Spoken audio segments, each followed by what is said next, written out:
अस्सलाम वालेकुम नाज़रीन, प्रोग्राम गपशप। आज बात करेंगे बट्टे की शादी, जो बट्टे सट्टे की हमारे वहाँ पे कहते हैं।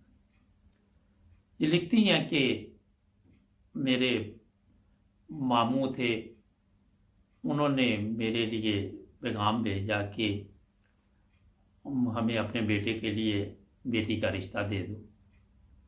मामू बहुत अमीर थे, हमारे हालात ऐसे नहीं थे। और इसकी जो सबसे बड़ी वजह थी कि मैं और मेरे मामू का बेटा आपस में मोहब्बत करते थे। और मामू को जब पता चला तो उन्होंने बेटे की ख्वाहिश को कहा ठीक है, और इस तरह वो लोग हमारे घर में आए और बातचीत शुरू की। अब प्रॉब्लम वहाँ पे ये हुई कि मेरे जो वालिद थे उनको इस चीज़ का पता था।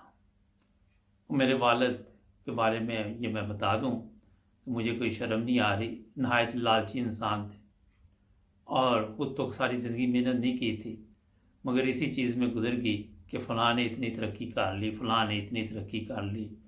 और इसी तरह मामू की ज़िंदगी से भी वो हसद करते थे। और ये उन्होंने कहा कि मैं सोच के बताऊंगा। मामू बड़े हैरान कि सोचने वाली इसमें कौन सी बात है।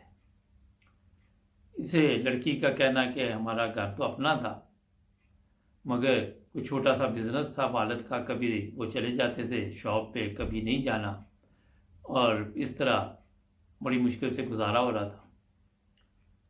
वालदा ने कहा कि मेरे भाई ने अगर रिश्ता मांगा है तो बेटी एक अच्छे घर में चली जाएगी, खुशहाल ज़िंदगी गुजारेगी। मगर वालिद साहब ने कहा मुझे फिर भी सोचने का मौका दो।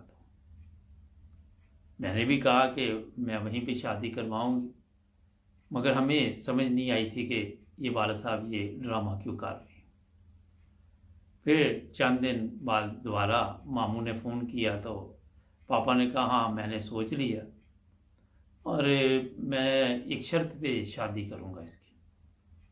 वो शर्त क्या है? शर्त ये है कि जो आपकी बेटी है उसका भी रिश्ता हमें अपने बेटे के लिए चाहिए।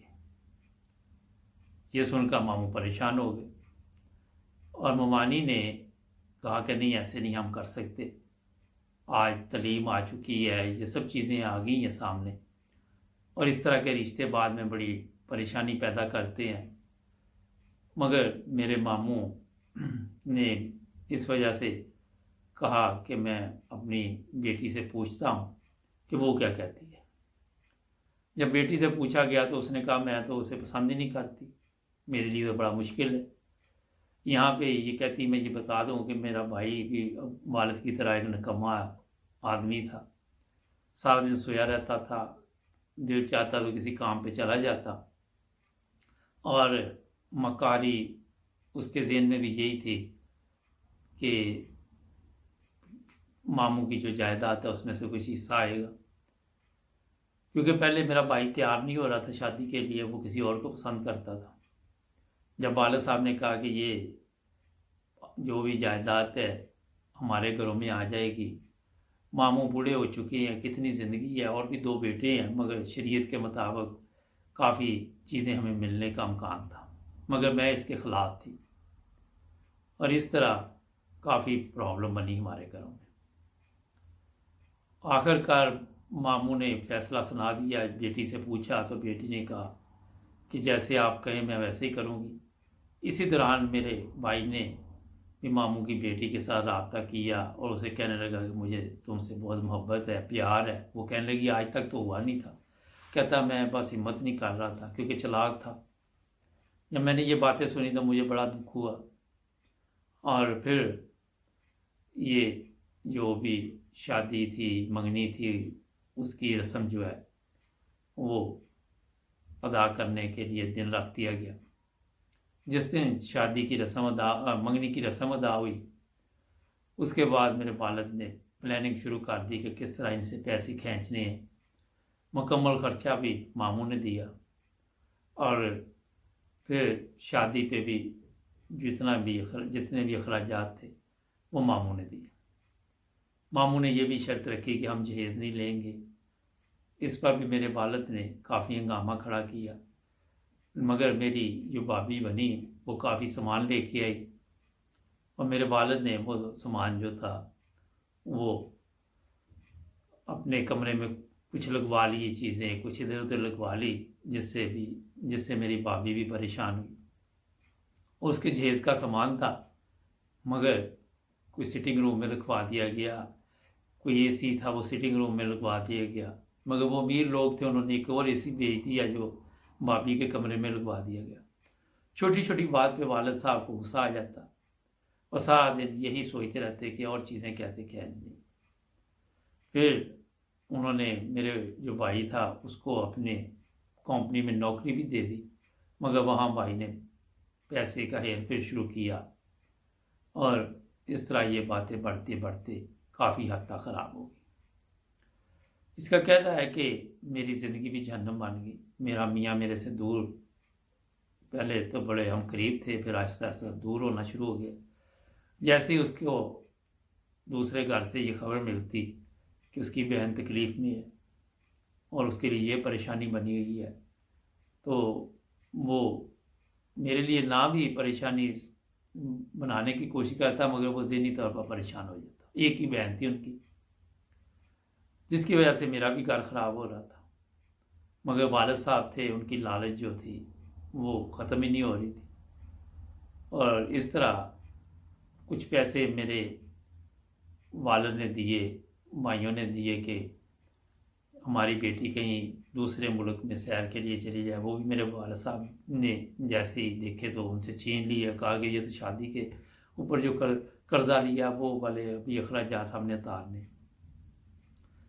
تو یہ حالات ہوتے ہوتے کہتی کہ زندگی دونوں طرف جہنم بنی ہوئی تھی۔ نہ تو میری بھابھی خوش تھی، میرا بھائی اس کو کوئی دلچسپی نہیں تھی، وہ اس چکر میں تھا کہ کوئی جائیداد کھینچی جائے ان سے، کوئی پیسہ آتا رہے ان کی طرف سے، اور خود کوئی کام نہیں کرتا۔ اور آخر ایک دن وہی ہوا جس کا ڈر تھا کہ میرے ماموں، ان کو کوئی بیماری تھی جس کی وجہ سے ان کی وفات ہو گئی، اور اس کے بعد میری جو ساس تھی ممانی، وہ میرے پہ ناراض رہتی، اور اسی وجہ سے جب بھی بیٹی ادھر سے فون کر کے بتاتی کہ میرے یہ حالات ہیں تو یہاں میرے لیے زمین تنگ ہو جاتی۔ اور پھر ایک دن میرے میاں نے بھی یہ مجھے کہہ دیا کہ میں آپ کو پسند نہیں کرتا، تو میرے لیے بڑی تکلیف دہ ہو اس وقت بھی۔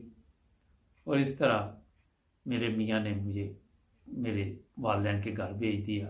ایک محبت کی شادی تھی جس کا انجام یہ ہوا کہ ادھر دوسری طرف سے میرے بھائی نے بھی میری بھابھی کو واپس گھر بھجوا دیا۔ لالچ اور یہ چیزیں میرے والد میں اتنی تھی کہ ختم ہونے کا نام لے لیتی تھی۔ میں نے بڑی کوشش کی کسی طرح دونوں گھروں کو بچایا جائے، مگر یہ حالات میرے کنٹرول میں نہیں آیا۔ آخر کار دونوں کو طلاق ہو گئی، اور آج کافی دیر ہو گئی طلاق ہوئے۔ نہ میری بھابھی کی دوبارہ شادی ہوئی اور نہ میری ہوئی۔ ناظرین، یہ واقعہ بتانے کا مقصد یہ تھا کہ آج دنیا تبدیل ہو چکی ہے۔ جو لوگ آج بھی اس طرح کے رشتے کرتے ہیں ان کو سوچنا چاہیے کہ ان کا انجام کیا ہوگا، احتیاط کرنی چاہیے۔ ملیں گے ایک نئے پروگرام کے ساتھ، آپ کی خدمت میں دوبارہ حاضر ہوں گے۔ جڑے رہیں 9 بز ٹی وی انٹرنیشنل کے ساتھ، ہمارے چینل کو بھی سبسکرائب کریں۔ اللہ حافظ۔